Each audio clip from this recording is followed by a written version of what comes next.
I'm trying to build people up. I'm trying to armor their mind. I'm trying to get them the belief, because this world we live in is tough. It will beat you down. The world in the life that we live in is the ultimate competitor. It will try to take you out. It will find your weakness and it will just hammer you. If I can help you build belief, build confidence to the point where nothing can hurt you because you know exactly who you are.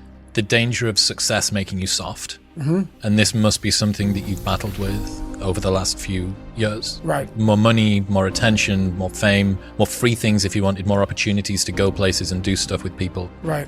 How have you dealt with this battle of success not making you soft? You have to cap it. You have to learn to cap success. So what I do is, like right now, I don't like doing podcasts. There's a lot of things I don't do that I have to do now to get the message out there to help people out. And what I mean by capping success, I believe everybody should live their life. So everything that someone says in life, take it with a grain of salt. Take what they give and don't be like, oh, David Goggins said this or whoever said this. No, do not take what I say and do exactly what I say. So for me, what makes me who I am, because my mission is very different than yours or anybody else's. I have to go into a situation where I'm a guy who wants to make people better.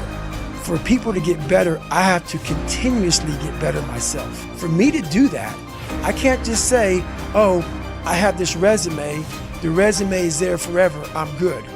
I have to cap my success, because for me to help people out, I can't just say I did it once and I'm good. I have to continue to reinvent the wheel of the mind and figure out more and more ways for you to pull. Because if I have a cookie cutter message, it may hit 5 people out of 25. You just failed.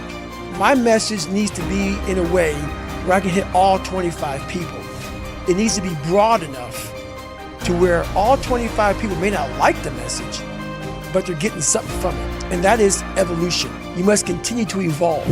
And you don't evolve, for me, in my job, unless I cap myself somewhere and say, okay, you made this much money, get back to fucking work. It's time to get back to work. Stop hearing yourself talk, get off the podcast, don't be on social media too much, cut out all the fucking noise, get back to the fucking mental lab, because that's where the knowledge came from.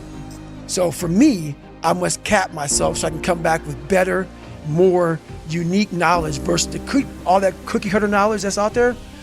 That's why people buy the books I have, because it's not cookie cutter.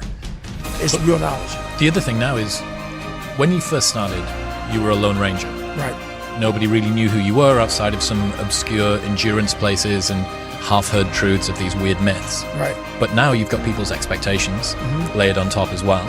So not only have you got to deal with success potentially making you soft, so you've got to cap that, you've got to say no to more money and opportunities and cool people. Right. You've also got this extra layer of expectation that's coming through from other people too. And I think that you talk about trained humility in the new book too. I've got to presume fits into this equation. Right, it fits in big time. And that's one big reason why I do Fight Fire, because all the knowledge for myself comes from that place. It doesn't come from the place of success. My knowledge does not come from the place of, because for me, like, I built Goggins from the ground up. I was born David Goggins. David Goggins wasn't good enough. He was a scared, bullied, abused kid who struggled in life.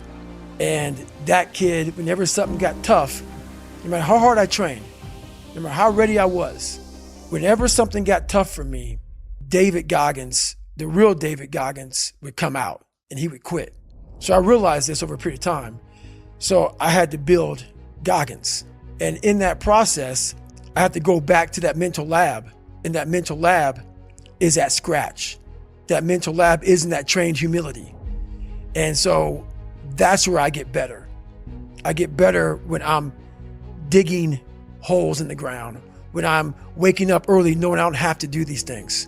That's where I get better. So it's important to stay hungry. It's important to stay hungry, but it's important more to stay humble within that hunger. So while you're hungry, a lot of people are hungry, but humility is everything. What was that story about William Crawford, the janitor? Yeah. So he won the Medal of Honor, and which is the highest award in the military. And this guy went to the Air Force Academy, and he was a janitor, and no one knew who the fuck this man was. He had the highest award in all the military for heroics. saving lives, putting his life on the line, could have been killed. And he is now basically, cleaning shitters for young kids. And we can all imagine how that probably went. There's probably some, little bit of taunting here and there. And he just sat there and cleaned the shitter. So that's why he's in my trained humility part, because for this man to be at the level he was and have that kind of humility to go, I'm a Medal of Honor winner, but I'm gonna put that in my closet, and I'm gonna pick up my broom and dustpan, and I'm gonna pick up, this rag and clean this shit for these young men. That right there is amazing for me, man. That's where you grow. That's growth. Speaking of getting too soft, did you see that there was a news story that came out recently about the treatment of SEALs during their selection process? That they were getting sprayed with tear gas whilst they were on the ground, and they were made to sing happy birthday so that they couldn't hold their breath while it was happening. Right. And there was a quote from this guy, I think this type of training is really senseless, said Sven Hjort, a Duke University associate professor who studies tear gas and its effects. It looks more like a form of hazing. Right. I said, I'm not going to sugarcoat anything. I understand that guy. I understand exactly where you're coming from. That is your personal opinion, and I totally get that. But there's very few people in this world who want to do a job like that. And it takes a different kind of mindset. Is it tear gas appropriate? I don't know. How hard that training is, I don't expect anybody to understand it, but 1%. But the loud voices of this world are the 99% who don't understand exactly what you have to do. That's why when I speak and you don't understand me, it's probably a good thing, because we're going through it fast. But all the fucking times that I was like, I'm not going back.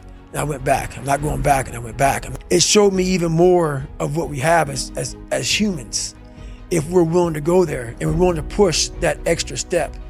And like I say, I always tell people, a lot of people, man, how do you do what you do? At the end of the day, I ask myself one question: can I take one more step? And usually the answer is yes.